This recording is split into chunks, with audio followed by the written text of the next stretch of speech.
अस्सलाम वालेकुम dear students. अभी तक हमने फ्लूइड्स के बारे में जो पढ़ा है, we have considered the fluids to be at rest, that is fluid statics या हाइड्रोस्टैटिक्स। अब जो हम पार्ट स्टडी करेंगे उसमें हम फ्लूइड्स को मोशन में लेंगे, it will be fluid dynamics या हाइड्रोडायनामिक्स। तो अगर हम एग्जांपल लेंगे, सपोज जब हमारे पास घर में जो वॉशरूम होता है वहाँ पर टैप्स होते हैं, नल होते हैं। अगर आप पानी के टैप को खोल देते हैं तो इनिशियली जो पानी का फ्लो है वो स्मूथ होता है, that is smooth flow. But जैसे जैसे आप टैप को और ज़्यादा खोलते हैं तो velocity of the liquid goes on increasing and it does not remain smooth. अब फ्लो जो है वो स्मूथ नहीं रहता है, ठीक है। स्मूथनेस जो है वो फ्लो की कम होती है, ठीक है। तो जितना फ्लो ऑफ लिक्विड स्मूथ होगा उसको हम बोलते हैं streamline flow, streamline flow, streamline flow. मान लीजिए हमारे पास एक लिक्विड का ट्यूब है, suppose say this is a random tube in which liquid is flowing, ठीक है। सपोज मैं पॉइंट्स इस पे मार्क कर रहा हूँ, दिस पॉइंट इज से P, this point is Q, this point is R। तो जैसे लिक्विड यहाँ से आ रहा है, ऐसे जाएगा, आगे जा रहा है, तो at different point speed of liquid तो डिफरेंट हो सकती है या सेम भी हो सकती है, ठीक है। से यहाँ पे जैसे यहाँ से लिक्विड आ रहा है, से यहाँ पे वेलोसिटी होगी कुछ कम होगी, फिर उससे ज़्यादा वैल्यू क्यू पे होगा, उससे ज़्यादा वैल्यू आर पे होगा। तो different at different points liquid particles have different या liquid has different speeds. But अगर हम एक पॉइंट पे फोकस करेंगे, मान लीजिए हमारा फोकस है क्यू पे, अगर हर कोई लिक्विड पोर्शन जो क्यू को क्रॉस करेगा, गिवन पॉइंट को क्रॉस करेगा, उस हर एक लिक्विड पोर्शन की, यानी कि जब भी लिक्विड निकलेगा क्यू से तो उसकी वेलोसिटी कांस्टेंट रहेगी, ठीक है। यानी कि एक पार्टिकल निकला, फिर उसके पीछे एक और लिक्विड पोर्शन निकला, उसके पीछे एक, यानी कि जितने भी लिक्विड पोर्शंस क्यू को क्रॉस करेंगे उन सब लिक्विड पोर्शंस की वेलोसिटी अगर सेम होगी, then the flow is called as streamline flow. तो स्ट्रीमलाइन फ्लो क्या होता है? It is that type of flow in which at a given point the liquid crosses with a constant velocity। हाँ, different points पे velocity same नहीं होगी, but at a particular point all the liquid should pass through that point with some constant velocity, then the flow is said to be streamline flow। अब हर कोई liquid particle जो path follow करता है, path followed by liquid particle, उस path का नाम होता है streamline, that is called as streamline path followed by a liquid particle such that अगर इस पाथ पे आप कहीं पे भी ड्रॉ करोगे टेंजेंट, तो आपको मिल जाएगी velocity of fluid at that point. Path followed by a liquid such that tangent at a point gives velocity of fluid at that point, ठीक है। यानी कि जिस पॉइंट पे, यानी कि ये मान लीजिए ये स्ट्रीम लाइन है, एक path followed by liquid particle है, ठीक है। तो अगर आप किसी भी पॉइंट पे टेंजेंट ड्रॉ करोगे, मान लीजिए मैंने क्यू पे टेंजेंट ड्रॉ किया ऐसे, ठीक है, तो यहाँ पे पार्टिकल की वेलोसिटी ऐसे है। इस तरह से आगे आपने टेंजेंट ड्रॉ किया तो यहाँ पे पार्टिकल की वेलोसिटी ऐसे है। तो स्ट्रीम लाइन एक ऐसी कर्व्ड पाथ है, generally it is curved path followed by liquid particle such that tangent at A point gives velocity of fluid at that point, ठीक है। और कोई भी दो स्ट्रीम लाइन्स क्रॉस नहीं करेंगी, क्योंकि पता है अगर वो दो स्ट्रीम लाइन्स क्रॉस करेंगी, इंटरसेक्ट करेंगी, तो वहाँ पे आप दो टेंजेंट्स ड्रॉ कर सकते हैं, मीन्स कि फ्लूइड उस पॉइंट पे एक रास्ते पे जा सकता है या दूसरे रास्ते पे जा सकता है। तो it will not remain steady, it will not remain streamline, ठीक है। तो इसीलिए हम कहते हैं कि no two streamlines can cross each other. जो नेक्स्ट जो हमारा कॉन्सेप्ट है, that is equation of continuity. Equation of continuity। Suppose हमारे पास एक लिक्विड ट्यूब है, से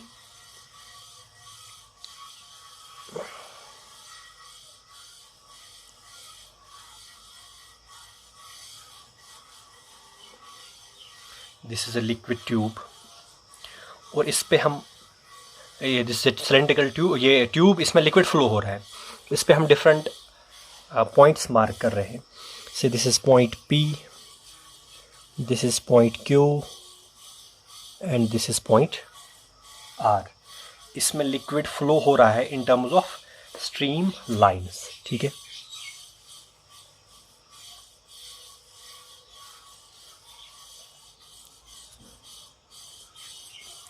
ठीक है, नाउ P पॉइंट पे एट P जो एरिया ऑफ क्रॉस सेक्शन होगा, area of cross section is AP, area of cross section is AP, और वेलोसिटी ऑफ लिक्विड है, वेलोसिटी ऑफ लिक्विड जो होगी दैट इज VP। इसी तरह से at Q area of cross section is AQ, ठीक है, velocity of liquid is VQ, ठीक है। इसी तरह से at R area of cross section is AR, velocity of liquid is VR, velocity of liquid is VR। अगर liquid incompressible है, अगर लिक्विड इनकम्प्रेसिबल है तो डेंसिटी इज कांस्टेंट, यानी कि ये जो equation of continuity it is for incompressible fluids, तो डेंसिटी इज कांस्टेंट, यानी P पे, Q पे, R पे, तीनों पॉइंट्स पे डेंसिटी ऑफ लिक्विड जो है वो कांस्टेंट है, एक ही फ्लूइड है, density is constant as liquid is incompressible, as liquid is incompressible, ठीक है। ना अगर हम बात करेंगे यहाँ पे, suppose delta T time interval हम लेते हैं, जब लिक्विड P पॉइंट पे आ रहा है तो P पॉइंट से आगे जाएगा, वो क्रॉस करेगा, suppose in time delta T, तो वो कितनी डिस्टेंस कवर करेगा, distance is equal to speed into time, तो P पॉइंट पे स्पीड कितनी है लिक्विड की, VP in small time delta T, वो डिस्टेंस इतनी कवर करेगा, ठीक है। तो VP delta T is the distance covered by liquid in small time delta T, ठीक है। अब मान लीजिए ये डिस्टेंस है, तो ये ऐसे P से आगे की तरफ होगी, ठीक है, और area of cross section tube का P पे कितना है, AP। तो अगर आप इस एरिया ऑफ क्रॉस सेक्शन को मल्टीप्लाई करोगे इस VP डेल्टा T से, तो आपको क्या मिल जाएगा, वॉल्यूम, यानी कि आप इसको ऐसे समझ सकते हैं, जैसे हमारे पास ये मान लीजिए एक सिलेंड्रिकल ट्यूब है, ये सिलेंडर है, सिलेंडर का वॉल्यूम आप कैसे निकालते हैं, ये हो गया इस फेस का एरिया ऑफ क्रॉस सेक्शन हो गया A, और ये जो डिस्टेंस है इट इज सपोज H, ठीक है, तो वॉल्यूम होगा A इंटू H, जैसा हमने पिछले लेक्चर्स में किया पास्कल्स लॉ के केस में, ठीक है। ऐसे ही यहाँ पे डिस्टेंस अब H की जगह क्या है, VP delta T, area of cross section क्या है, AP, तो वॉल्यूम क्या होगा, AP VP delta T, AP VP delta T, ठीक है। तो volume will be AP VP delta T। अब सपोज जो लिक्विड का मास यहाँ से आया that is suppose delta MP, that is suppose delta MP। No mass is equal to density किसके बराबर होता है, mass divided by volume, density is equal to mass divide by volume, तो मास किसके बराबर होगा, डेंसिटी मल्टीप्लाइड बाय वॉल्यूम, ये है volume. AP VP delta T is the volume of liquid enclosed या occupied in time delta T। इसको हम multiply करेंगे किससे, डेंसिटी से, तो डेंसिटी इज रो, ठीक है। ये किसके बराबर आया, delta MP, mass of liquid जो कितना वॉल्यूम लेगा, ए P V P delta T in time delta T, that is this mass of liquid flow in time delta T, ठीक है। इसी तरह से पॉइंट क्यू पे जो मास ऑफ लिक्विड होगा, जो एक कोई पोर्शन कोई वॉल्यूम ऑक्यूपाई करेगा इन टाइम डेल्टा टी, कितना होगा वो, रो यहाँ पे आएगा A Q V Q delta T. इसी तरह से जो मास फ्लो होगा at point R in time delta T, तो आएगा डेल्टा एम आर, यहाँ पे डेल्टा एम क्यू है, इसके बराबर आएगा rho A R V R delta T. तो ये है masses of liquid flow in time delta T at points P Q and R. अब जो mass of liquid flow P पे होगा, क्यू पे होगा, आर पे होगा, हमने इसको बराबर बराबर टाइम में लिया, delta T delta T delta T. तो मास ऑफ लिक्विड फ्लो जितना इन हो जाएगा यहाँ से उतना ही आउट होना चाहिए, कि हर एक पॉइंट पे मास ऑफ लिक्विड फ्लो जो है वो सेम होना चाहिए, दैट शुड होल्ड इक्वल, ठीक है। तो implies rho A P V P delta T बराबर होना चाहिए, यानी कि delta M P delta M Q delta M R बराबर होना चाहिए, क्योंकि ये वो मासेस है लिक्विड फ्लो के जो कि इक्वल टाइम्स में फ्लो हो रहे हैं डेल्टा टी टाइम में, तो ये बराबर होने चाहिए, ठीक है। Rho A P V P delta T is equal to rho A Q V Q delta T is equal to rho A R V R delta T. तो delta T delta T delta T cancel हो जाएगा, rho rho rho cancel हो जाएगा, क्योंकि liquid incompressible है, fluid incompressible है, density same है, तो rho will get cancelled out, delta T will get cancelled out, और हमें क्या मिलेगा, ए पी वी पी बराबर होगा ए क्यू वी क्यू बराबर होगा ए आर वी आर। इसका मतलब अगर आप प्रोडक्ट कर रहे हो दो चीज़ों का, किस का, area of cross section of tube at a particular point multiplied by velocity of liquid at that point, वो बराबर होता है, चाहे आप किसी भी पॉइंट पे बैठे हो, पी पे बैठे हो, क्यू पे बैठे हो, आर पे बैठे हो।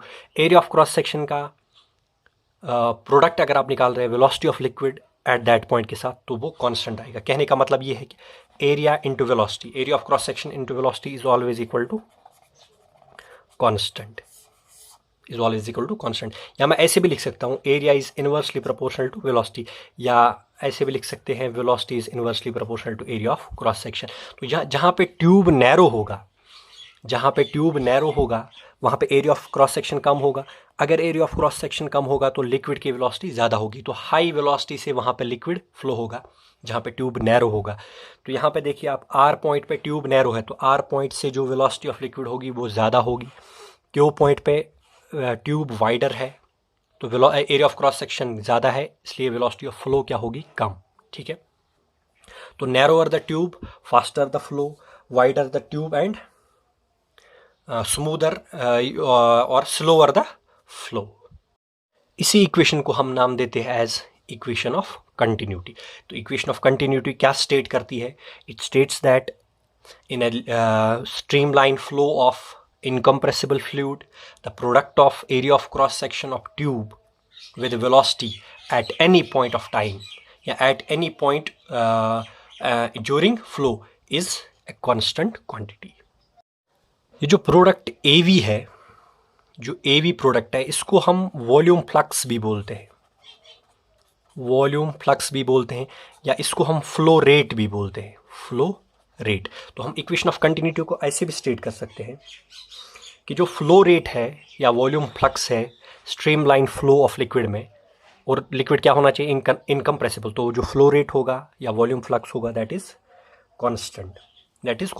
तो ये एक्चुअली आता कहाँ से है, it is a general result of conservation of mass. Incompressible fluids में जो कंजर्वेशन ऑफ मास का लॉ है ये उसी से आता है। तो ये कोई नई बात नहीं है, जस्ट एक फंडामेंटल लॉ का एक रिजल्ट है, एक इफेक्ट है। जो स्ट्रीमलाइन फ्लो ऑफ लिक्विड होता है, स्ट्रीमलाइन फ्लो ऑफ लिक्विड जो होता है, it is generally possible at low speeds. इसको हम अचीव कर सकते हैं जनरली कौन सी स्पीड्स पे, लो स्पीड्स पे। तो जैसे ही हम बियॉन्ड ए क्रिटिकल वैल्यू जाते हैं, beyond some given speed value, उसको हम उस स्पीड के वैल्यू हम क्या बोलते हैं, क्रिटिकल स्पीड। कहने का मतलब यह है जैसे जैसे आप लिक्विड फ्लो की स्पीड बढ़ाते हैं, क्रिटिकल वैल्यू से, एक पर्टिकुलर वैल्यू ऑफ स्पीड से जब ज़्यादा हो जाती है लिक्विड की स्पीड, तो जो स्ट्रीम लाइन फ्लो है वो चेंज हो जाता है into turbulent flow. Turbulent flow, तो जो टर्बुलेंट फ्लो होता है, it is not smooth, it is violent. ठीक है, स्ट्रीम लाइन क्या होता है, smooth, this is smooth flow and this is violent flow. जैसे इसके एग्जांपल आप क्या ले सकते हैं, मान लीजिए नदी में पानी चल रहा है, स्मूथ फ्लो है, ठीक है, लेवल्ड है, ठीक है, स्ट्रीम लाइन फ्लो है। तो अब आगे सपोज रास्ते में अचानक से एक रॉक आ गया, ठीक है, तो जब रॉक के साथ वो पानी टकराएगा, उसके बाद वो आगे जब पानी जाएगा तो it will form circles around that rock, ठीक है। तो उसके आगे जो है अराउंड दैट रॉक जो पानी का जो फ्लो होगा, that will not remain smooth या that will not remain streamline, that will be turbulent. अब अगर स्ट्रीमलाइन फ्लो जो है वो सरफेस पे चल रहा होगा, जैसे कोई लिक्विड है सरफेस पे फ्लो हो रहा है, ठीक है, तो there will be different layers of liquid. तो अगर स्ट्रीमलाइन फ्लो सरफेस पे हो रहा है, then that flow is called as laminar. Laminar flow, कब, streamline flow over a surface, तो वहाँ पे डिफरेंट लेयर्स ऑफ लिक्विड होंगे, liquid flow as layers and no two layers will cross each other, तो that flow of liquid is called as laminar flow. तो basically अगर हम देखेंगे flow of liquid के दो ही टाइप्स हैं, that is streamline and turbulent. Generally किसी एक क्रिटिकल किसी एक गिवन वैल्यू ऑफ स्पीड के नीचे जो फ्लो होता है that is streamline, and above that speed, that given speed, the flow is turbulent, that given speed is called as critical speed. Thank you.